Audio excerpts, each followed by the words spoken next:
Good morning student. आज हम lesson number 1 के प्रश्न उत्तर के बारे में चर्चा करेंगे। और बेटा ये प्रश्न उत्तर जो है मैं पहले भी आपको लॉकडाउन के अंतर्गत करवा चुका हूँ, और उस समय जिन बच्चों ने गृह कार्य नहीं किया था तो उनके लिए ये मैं रिवाइज करवा रहा हूँ। फिर दोबारा से लेसन नंबर 1 कंप्लीट जो आपको पढ़ाया गया है उसके जो नोट्स थे वो भी आपने नोट कर लिए होंगे। प्लस में जो आज प्रश्न उत्तर करवा रहा हूँ ये प्रश्न उत्तर जो है ये भी आपको नोट करने हैं। तो प्रश्न उत्तर से पहले अर्थात पाठ समाप्त होते ही पाठ के अंत में कुछ महत्वपूर्ण बिंदु दिए गए होते हैं, और लगभग पूरे पाठ का जो सार होता है वो इन महत्वपूर्ण बिंदुओं के अंतर्गत ही होता है। तो एक एक नंबर के कई शॉर्ट जो प्रश्न होते हैं वो यहाँ से पूछ लिए जाते हैं। तो सबसे पहले लेसन नंबर 1 के महत्वपूर्ण बिंदुओं के बारे में चर्चा करेंगे। तो इसमें तीसरा महत्वपूर्ण प्रश्न है धम्म। तो अशोक ने अपनी प्रजा के नैतिक कल्याण के लिए जिन नियमों का प्रतिपादन किया था उसे धम्म कहा गया।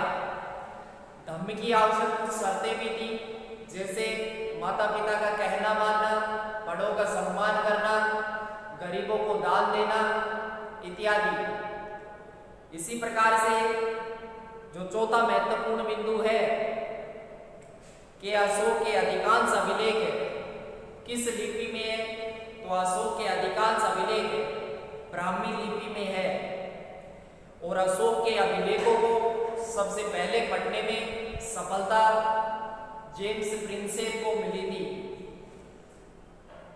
इसी प्रकार से कौटिल्य अर्थात चाणक्य या कहीं विष्णुगुप्त व्यक्ति एक नाम 3। कौटिल्य ने एक प्रसिद्ध पुस्तक लिखी थी जिसका नाम था अर्थशास्त्र, तथा कौटिल्य के अनुसार राज्य के 7 अंग राजा, अमात्य, मित्र, जनपद, दुर्ग, कोष तथा सेना। तो इस प्रकार का एक महत्वपूर्ण प्रश्न हो गया 1 नंबर का कि कौटिल्य के अनुसार राज्य के 7 अंग कौन कौन से हैं। तो राजा, अमात्य, अमात्य अर्थात मंत्री, दुर्ग, जनपद, कोष, सेना। इसके बाद 7वां महत्वपूर्ण बिंदु है इलाहाबाद प्रशस्ति के अनुसार समुद्रगुप्त कभी भी किसी भी युद्ध में नहीं हारा, अर्थात समुद्रगुप्त ने जो भी युद्ध किए उसमें विजय हासिल की। इसके बाद गुर्जर प्रतिहार वंश की स्थापना नागभट्ट ने की थी। तो गुर्जर प्रतिहार वंश की स्थापना किसने की थी? नागभट्ट प्रथम ने। इसके बाद अगला महत्वपूर्ण बिंदु है कनिष्क ने। तो कनिष्क जो था ये कुषाण वंश का प्रमुख राजा था, 78 ईस्वी में गद्दी पर बैठा था, और कनिष्क ने 78 ईस्वी में एक नया संवत चलाया था जिसका नाम था शक संवत। तो ये हमारे महत्वपूर्ण बिंदु थे लेसन नंबर 1 के, और महत्वपूर्ण बिंदुओं के अंतर्गत 1 नंबर के जो अति लघुतरात्मक प्रश्न होते हैं जिनकी शब्द सीमा 20 शब्द होती है, तो इस प्रकार के जो प्रश्न है वो पूछ लिए जाते हैं। इसके बाद अभ्यास प्रश्नों के बारे में चर्चा करेंगे। पाठ्य पुस्तक के जो हमारे प्रश्न है उनके बारे में चर्चा करेंगे। बेटा ये चैप्टर 7 दिन से लगातार हमारा चल रहा था और ये कल कंप्लीट हो गया था। आज के वीडियो में आपने महत्वपूर्ण बिंदुओं का अध्ययन किया। इसके बाद हम प्रश्नों के बारे में चर्चा करेंगे और शुरुआत करेंगे अति लघुतरात्मक प्रश्नों से। तो पहला ही अति लघुतरात्मक प्रश्न है राजस्थान के प्रमुख जनपद कौन कौन से थे या कौन कौन से हैं। तो एक तो था महाजनपद, और महाजनपद कितने थे? 16 महाजनपद। पूरे भारत में 16 महाजनपद थे। महाजनपद कब थे? 6ठी शताब्दी ईस्वी पूर्व। और महाजनपद से जो छोटा क्षेत्र था वह जनपद कहलाता था। और राजस्थान के जो 4 प्रमुख जनपद थे वो थे चांगल, मत्स्य, सुरसेन और सिवनी।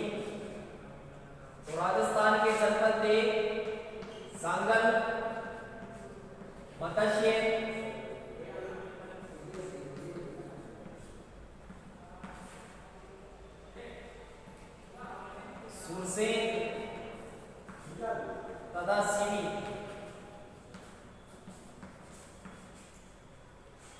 तो इस प्रकार से प्रश्न नंबर 1 का आंसर हमारा कंप्लीट होता है। राजस्थान के 4 प्रमुख जनपद है जागल, मत्स्य, सुरसेन और सीवी। हमारे अलवर का जो भूभाग है वो मत्स्य क्षेत्र के अंतर्गत आता था महाभारत काल में।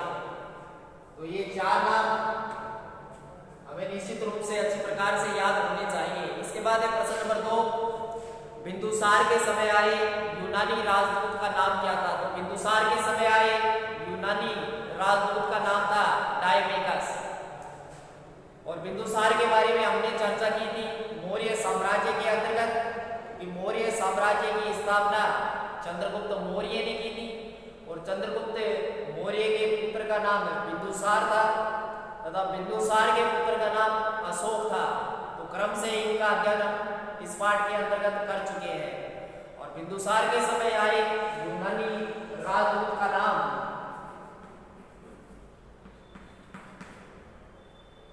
डायमेकस था।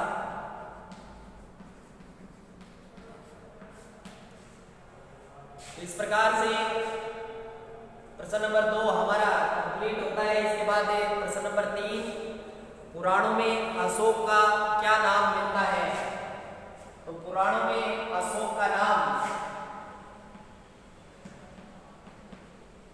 अशोक वर्धन मिलता है।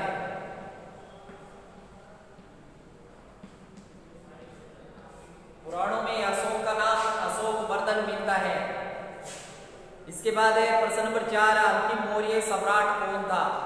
तो अंतिम मौर्य सम्राट का नाम भद्रथ था और भद्रथ की उसी के एक ब्राह्मण मंत्री पुष्यमित्र शुंग ने हत्या कर दी थी। और इसके बाद एक मगध में नए साम्राज्य की नींव डली थी या कहीं नींव डली थी। तो थोड़ा सा याद रखेंगे, अंतिम मौर्य सम्राट था भद्रथ। तो इसका आंसर होगा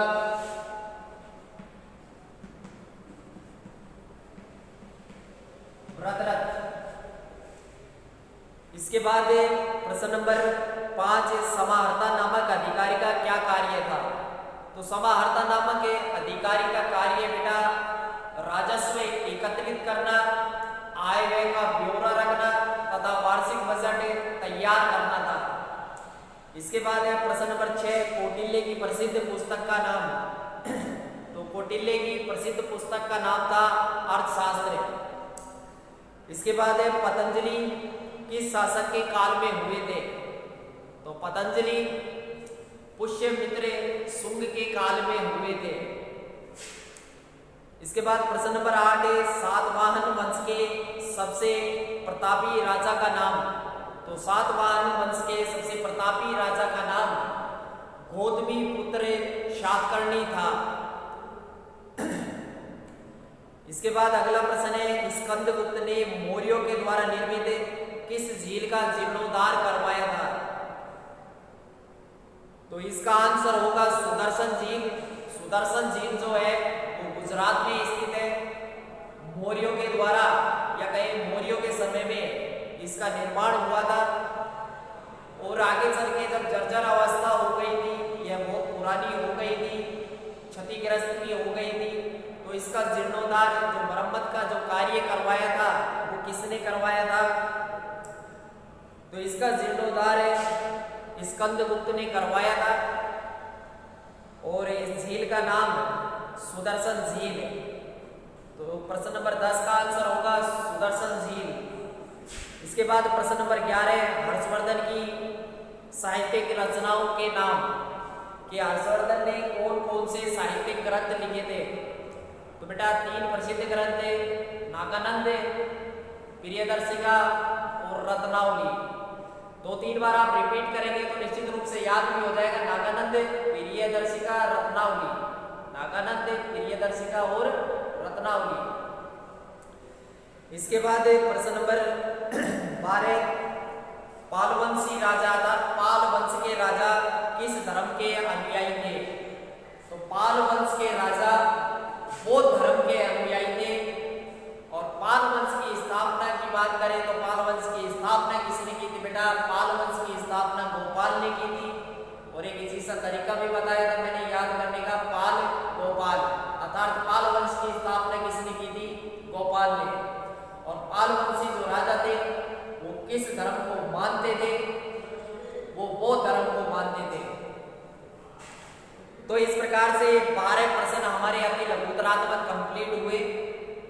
इनको आप HW की कॉपी में इसी प्रकार से नोट करेंगे। 12 के 12 अति लघुतरात्मक प्रश्न आपको नोट करने हैं और याद भी करने हैं। जिन बच्चों ने पहले नोट कर रखे हैं उनको दोबारा से नोट करने की कोई आवश्यकता नहीं है।